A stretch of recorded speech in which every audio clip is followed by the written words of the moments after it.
السلام عليكم، مرحبا بكم في فيديو جديد. نتمنى تكونوا كاملين بخير وعلى خير. اليوم ان شاء الله في هذا الفيديو الجديد نهضر لكم على الحادثه اللي دايره ضجه حاليا في اكادير وفي المغرب كامل، اللي هي ولد الفشوش فيرسيون 2. القضيه ديال البادر كتعاود بطريقه اخرى في اكادير ديال ولد الفشوش بهذا المصطلح، ولا بمصطلح اخر سخونيه الراس الخاويه. المهم غنعاود لكم التفاصيل ديال الحادثه كيفاش وقعت حتى الاخر ديالها، وغادي نعطيكم التعليق ديالي على هذه الصاره اللي ولات في بنادم، ولا باغي غير يدابز، ولا باغي غير معامل. وغادي نخلي لكم الفيديو وغادي ندير الفلو على الحادثه كيفاش وقعت. الواقعه وقعت في اكادير في شارع 20 غشت قرب ساحه بيجاوان في اكادير. جوج ديال الطوموبيلات، وحده فيها جوج بنات ودري، وحده فيها جوج دراري. كروازما تناقشوا على شكون يدوز الاول. المهم بقاو مناقشين، انا مني منك بقاو غاديين في الطريق المشاحنات الخاويه راكم عارفين.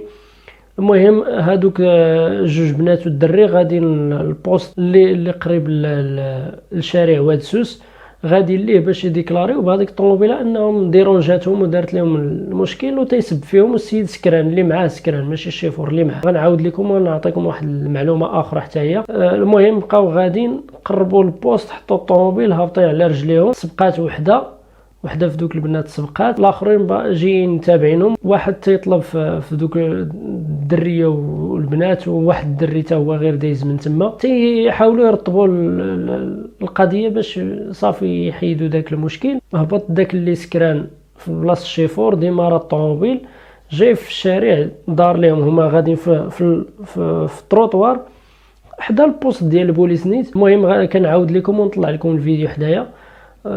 غادي واحد تيجر فيه من الطوموبيل زعما باش يحبسو، زاد واحد شويه ودخل طلع للتروطوار وداز فوقهم باربعه، هما اللي دازوا البنت ودري ودوك جوج دراري اخرين. المهم ضربهم كاملين. الدراري تلاحوا، واحد تلاح هنا، واحد هنا، واحد القدام. البنت مع داك جات الوسط طاحت الارض، داز من فوقها بلا رحمه بلا شفقه، ودخل في الحيط ديال البوست ديال البوليس خرجوا السير بلاص حيت كانوا في البوست ديجا مع السيده. جاو ديك الساعات البوليس الاخرين ديال الدراجات السقور، اعتقلوه سير بلاص. الاخرين صيفطوهم للمستشفى حسن الثاني باش يداواو. كلاتها البنت ما عرفتش، شي ناس كيقولوا ماتت، شي ناس كيقولوا راه حتى واحد فيهم ما مات، غير كلاو العصا ديال بصح. ما نقدرش نعطيكم شي معلومه ما نتاكدش منها. المهم العلم لله واش ماتت ولا باقا في الحياه، حيت هي اللي كلات الضربه بصح، هي اللي دازت من فوق الطوموبيل. ما الاخرين كلاوها ولكن ما داش فوقهم، غير ضربهم وتشتتوا. كيف ما قلت لكم هذا الشيء كامل على والو، على شكون يدوز انا ولا انت، وبنادم سكران على والو كيوصل لهاد المواصل هذه. المهم شدوه واعتقلوه، من بعد تبين انه باقي صغير، شاب باقي صغير، يلا بدا في الحياه ديالو، عنده 23 عام وديجا عنده سوابق قضائيه في دوسي عنده موسخ. وسكران يعني شدوه سكران في ديك اللحظه فاش دار هاد الحادثه ولا هاد الواقع هادي اللي دارها هو. والطوموبيل اللي دار بها الحادثه غير لوكاسيون، يعني ماشي حتى السيد اللي كاريها هو اللي دار المشكل، غير صاحبه. يعني داك السيد اللي كرا الطوموبيل غيوقع في مشكل حتى هو اخر، ديال انه اعطى الطوموبيل ولا خلى الطوموبيل يطلع فيها واحد ما كاريهاش، يعني حتى هو كيتحمل مسؤوليته في هذا الشيء. وهذه نصيحه لاي واحد خديت الطوموبيل عند شي حد ولا لوكاسيون، ما عمرك تعطيها لشي واحد، راه في اي لحظه تقدر توقع فيها شي حاجه وتوحل فيها انت. نعطيكم الراي ديالي في هذه الحادثه، ان بنادم ولا باغي غير الصداع الخاوي، يعني بنادم ماشي تا كيتناقش على شي حاجه، هو دابا خرج على 4 الناس شتتهم، شي غيتهرس، شي غيقدر يموت على والو. يعني بنادم شويه ديال الخاطر. واش لقيتي بنادم غيدوز هو ولا يدوز انت؟ صبر انت، شحال قاعد تصبر 20 ثانيه وغيدوز هو ودوز انت وتمشوا بخير. وانا غير نهار الحد نيت كنت خارج مع العائله، مشينا جهه طريق باراديس، جالسين تما.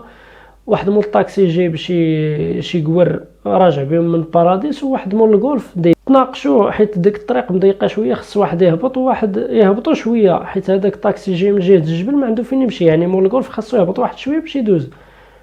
وتناقش هو وياه، وقف الغولف وسد الباب وتيخسر في الهضره قدام مرته وولادو، وغنهبط ليك ندير ليك نفعل ليك على والو. وكانوا غيدابزوا لولا ان الناس دخلوا بيناتهم فرقهم ومشاو في حالهم. يعني بنادم ولا باغي غير السبه في من يشد بهذا المصطلح هذا.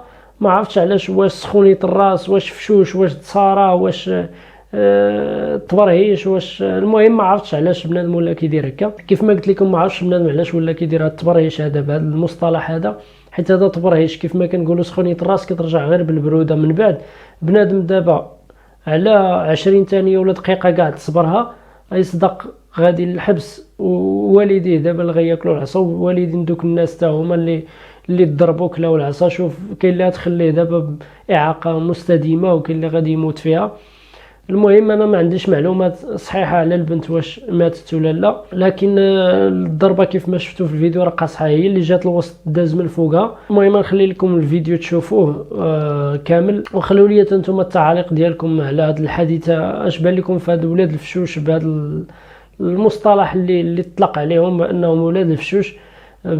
ماشي ان والديهم فشينهم، لكن هما داصرين. يعني شي بنادم كيكون داصر عاجبو راسو، عاجبه فلوسه، عاجبو المعارف اللي عنده ولا ما عرف. المهم كنتمنى لدوك الناس اللي ضربوا انهم يرجعوا بسلامه لعائلاتهم، ونتمنى ان الفيديو عطيتكم فيه التفاصيل ديال الحادثه كيفاش وقعت، وكنتمنى ان يعطوهم عقوبه صارمه باش يكونوا عبره لوحدين اخرين اللي الولاد الفشوش ولا دوك اللي داصرين سخون عليهم راسهم، باش ما يتعاودش هذا الشيء. حيت على شويه سخونيه الراس كيوقعوا شي حوايج اللي ما كيدخلوش العقل، بحال هذاك بدر اللي في ماكدو وقع عليه تا هو نفس القضيه تقريبا، تا هو داز فوقو بالطوموبيل، يعني بدون شفقه ولا رحمه دوز فوق 4 الناس. راه يعني بنادم ماشي غير بنادم، بغيتي تسكر سير سكر في دارك، علاش غتخرج لبرا ودير المشاكل؟ وخلوا لي التعاليق ديالكم على هذه الحادثه اللي وقعت، اللي دارت ضجه وخلعت بزاف الناس اللي كانوا حاضرين في ديك البلاصه سير بلاص. وتحياتي للامن الوطني اللي خرجوا سير بلاص وقاموا بالواجب وصيفطوا هذوك الناس اللي ضربوا الحسن الثاني.